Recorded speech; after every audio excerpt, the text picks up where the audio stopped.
14 days Pilates challenge. Today is the day 2.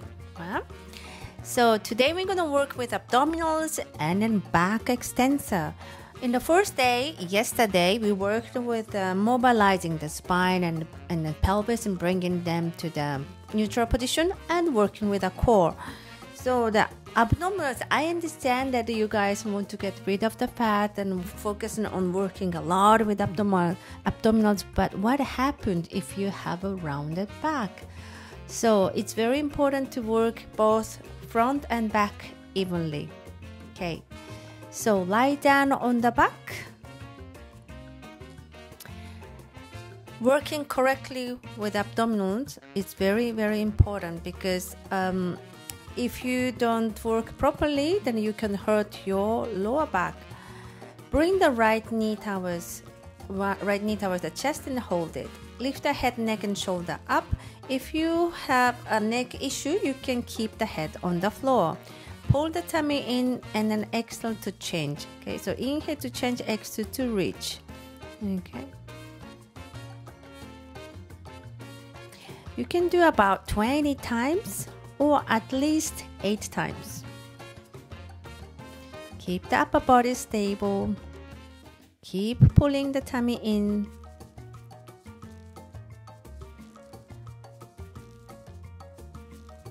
So now hold your both knees, bring them to toward the chest, support your head, keep the little distance between chin and chest, and your hand is not pushing your head forward. Okay, bring the both feet down and up.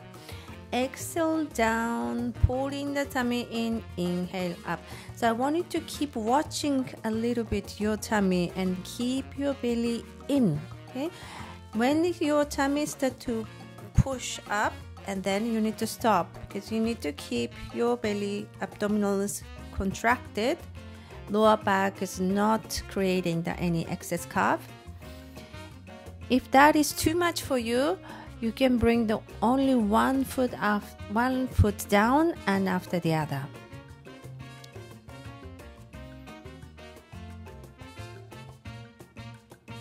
So this one you can do about repetition about 8 to 20 times.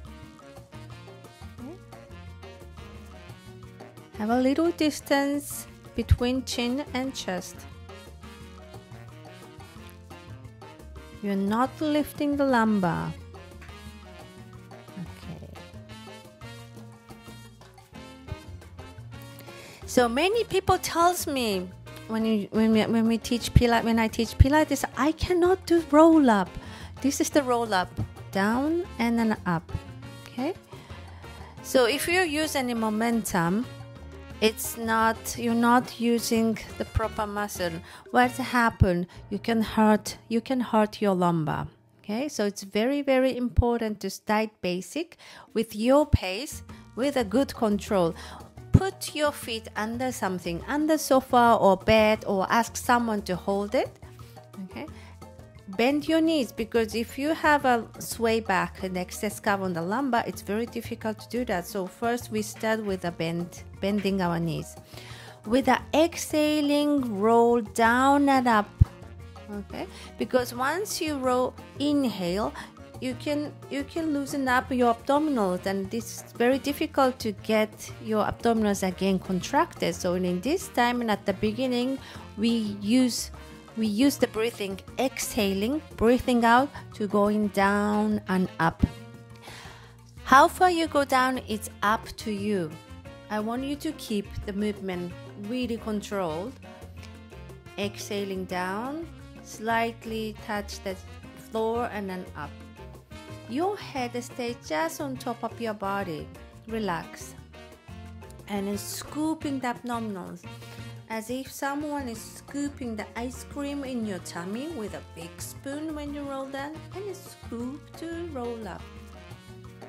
Exhale to go down and keep exhaling to come back. Come. Okay. Good control. Once you touch the floor, if you can, but do not rest, just touch the floor with your back.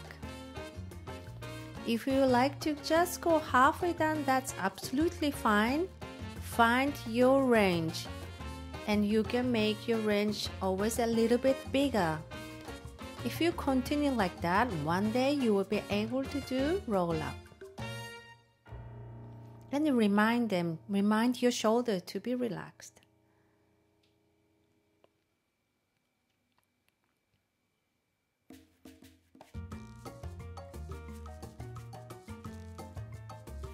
Three times more. Nice and controlled.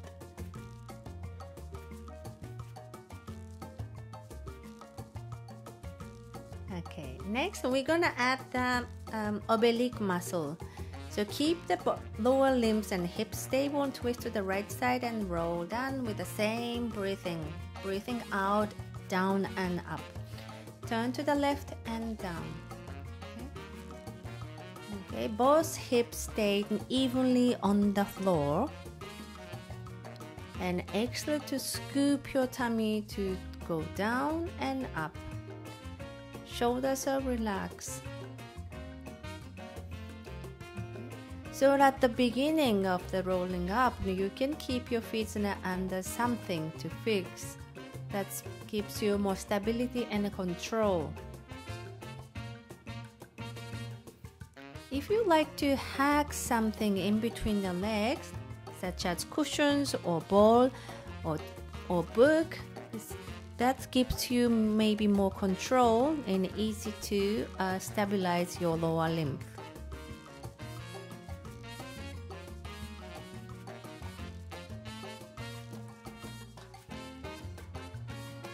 Cool.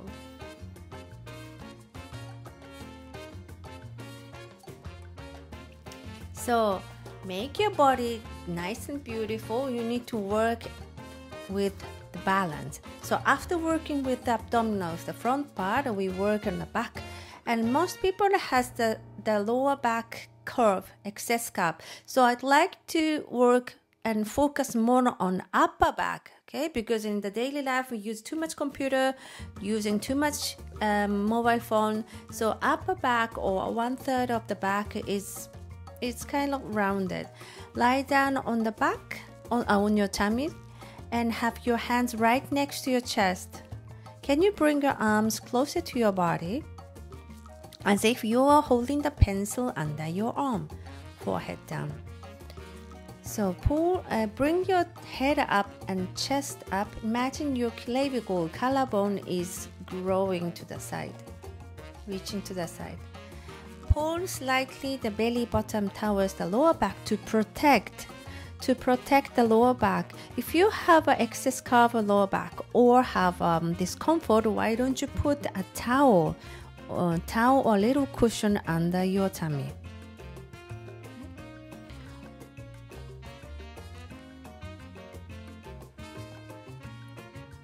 So keep your arms closer to the body.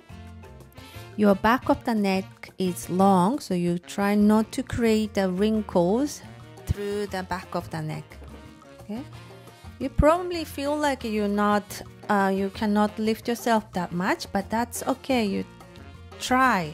Intention is important.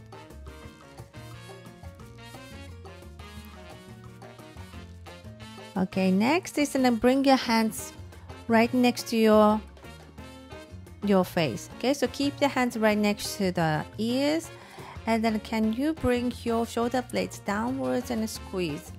Okay, downwards and squeeze. Imagine this is the movement of the shoulder blades. Keep the neck nice and long. Pull the belly in.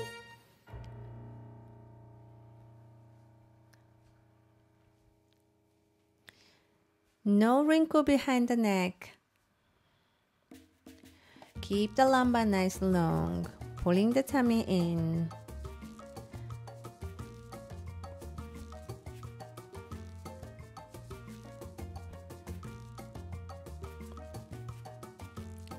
Okay. If you feel the discomfort in the lumbar, bring your chest a little bit lower.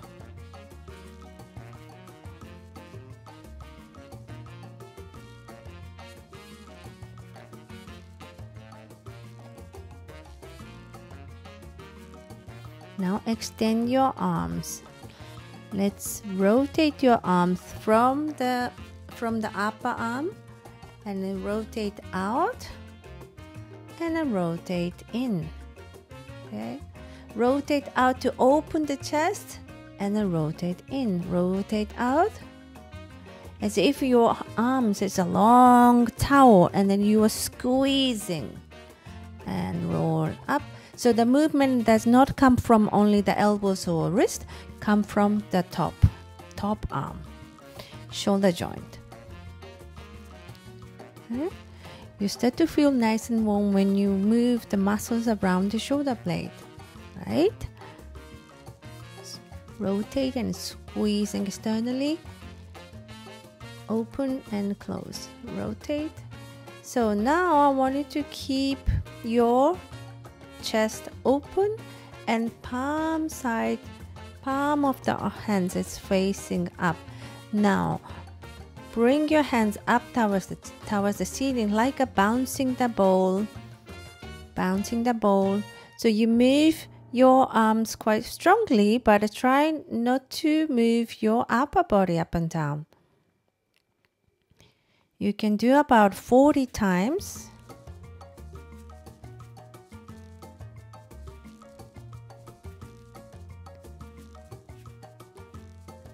And then bring the head down.